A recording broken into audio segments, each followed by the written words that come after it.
Okay, hold up. I can't even do this right now.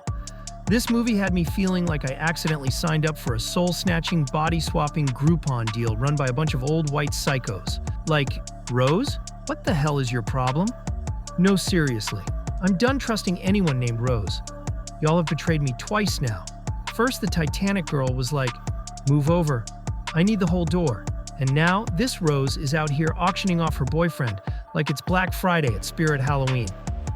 And don't get me started on her family. I would fistfight every single person in that bloodline. The dad, uppercut, the brother, dropkick, the grandma in the maid's body. Oh, especially her. I'm 2 seconds away from popping those dentures out and drop-kicking her across the cornfield. Actually, wait. Before I go full WWE on these people, today's unhinged breakdown is Get Out. Let's get it. So we start with a man walking alone at night in a white suburb, already the most terrifying sentence ever written. Then a white dude in a creep mobile pulls up blasting music, like he's about to sell knives on Facebook Marketplace. And before the guy can even finish saying, nope, boom, kidnapped. Zero hesitation, zero explanation, zero humanity. Just yank, gone. Anytime I hear tires screeching up behind me, I'm always like, well, today's the day I die. Oh, then we unfortunately meet Rose, pretending to be the most supportive girlfriend in America, all while planning to deliver Chris straight to a cult like she's Amazon Prime. Her whole personality is, I'm not like other white women.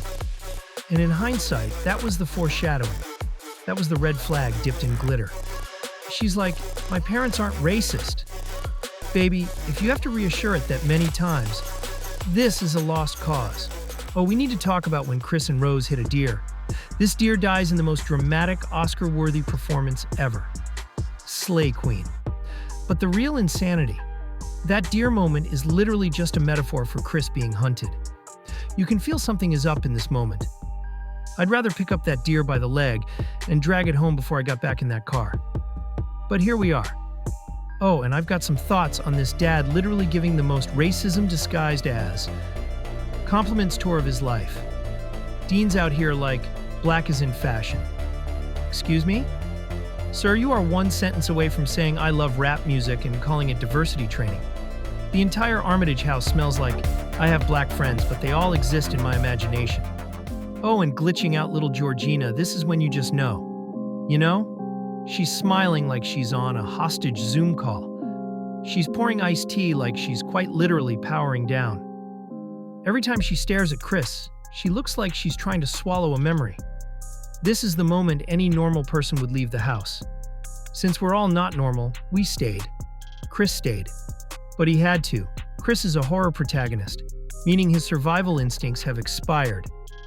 And you guys, Walter, we're not talking jogging, not speed walking, Olympic sprinting at Chris like he's got that Big Mac meal from McDonald's with the large fries. Oh my God, I'm so hungry. If a man runs toward me at 40 miles per hour in the middle of the night, I'm leaving a dust cloud silhouette behind me, like Wile E. Coyote. But Chris is like, huh, weird. Oh, and then my spirit animal Georgina has her little meltdown where she starts smiling and crying at the same time. The most relatable scene in all of history. She looks like Siri trying to experience emotions. That, no, delivered with a smile, unhinged, inhuman, IRS audit level fear. Chris, my love, our sweet, sweet Chris. Rose isn't that hot. What do you say we dip? Nope, instead we sink. Missy sits Chris down and says, let's talk therapy. But instead of therapy, she sends this man into Windows 98 sleep mode. He falls backward into his own brain like a Pixar character having an existential crisis. This scene changed cinema. This scene changed me. This scene made me afraid of tea. I was already afraid of tea though, because I watched a Mormon documentary once, and it said, tea sends you to hell or something like that. Anyways, we're off track. So, all these old white people lined up in the yard like they're buying slaves on Etsy? They're complimenting Chris like he's a product. They're whispering. They're staring too long.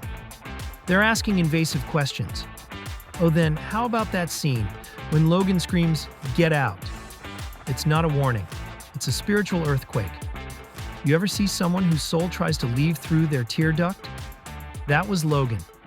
He broke character so hard the grandma glitching in the kitchen felt jealous. So then here comes the biggest betrayal. Rose can't find her keys. God damn it, Rose. Why are you doing our boy so dirty?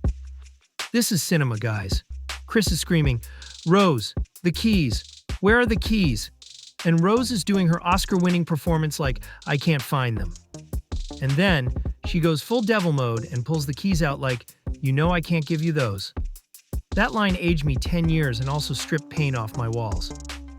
Not to be dramatic, but I think I passed away immediately. Also, you know a family is demonic when you walk in and everyone looks like they moisturize with entitlement. They're standing around Chris like it's a timeshare presentation from hell. And he's the free gift. They're smiling like they're about to ask him to join their weird yoga death cult. This whole moment feels like a Target commercial. Oh, and how about that brain replacement? What in the world? So Chris wakes up in a basement watching a creepy instructional video explaining how they're going to scoop out his brain like a cantaloupe and replace it with an old white man who wants mobility. Like, is this what identity theft is? Chris watching this video had the same energy as reading the comments section of your ex's Instagram. Pain, confusion, trauma. So then, Chris escapes by picking cotton out of the chair and using it to block the hypnosis trigger. Symbolically? Historically? Jordan Peele is undefeated. Masterpiece. Oh, then this badass goes full John Wick. He kills Jeremy with a bocce ball or whatever that weapon was. He kills Dean with a freaking deer head and then lights the place on fire. He kills Missy with pure rage and a teacup. It's what they deserved. This whole sequence, therapy could never make me feel so satisfied. Then Chris hits Georgina with the car because she jumped out like a Sims character having a glitch. He tries to help her, which is precious but also disastrous. And she wakes up possessed and feral. Sorry, Queen, but we've got to go and you're still scaring me. Then we've got the final boss battle. Grandma tries to kill him. Grandpa runs at him like a possessed linebacker. And I'm over here like, so where do we even go from here? I'll tell you how. These dudes are wrestling on the ground. Rose is like, haha, I win. And then all of a sudden a camera flashes. Grandpa is no longer Grandpa, he kills Rose. Thank God. But then turns the gun on himself. Blue lights appear. We all thought it was the cops, right? Chris thought it was the cops. I thought it was the cops. And then it's Rod. Oh, by the way, this whole movie there was a guy named Rod that was Chris's friend being like, this family is whack. Rod is king. MVP, Uber driver of destiny. This is the greatest plot ever. In Rod we trust. So, thank God, we're at the end. Chris escapes. Rose is dead. Rod rescues him. And somewhere, Georgina and Grandpa are in cornfield hell, glitching forever. Sorry, guys. Maybe next time. Get Out is one of the smartest, funniest, most terrifying movies ever made. Jordan Peele didn't write a horror film. He wrote a psychological breakdown with jump scares. Would I survive this movie? Absolutely not. I'd be hypnotized in under 5 minutes. I have a sensitive soul, guys. Lay off. Anyways, if you like this unhinged breakdown, subscribe. And if you didn't subscribe, I need to pay my bills and shit. I'll see you in the next movie and mental breakdown.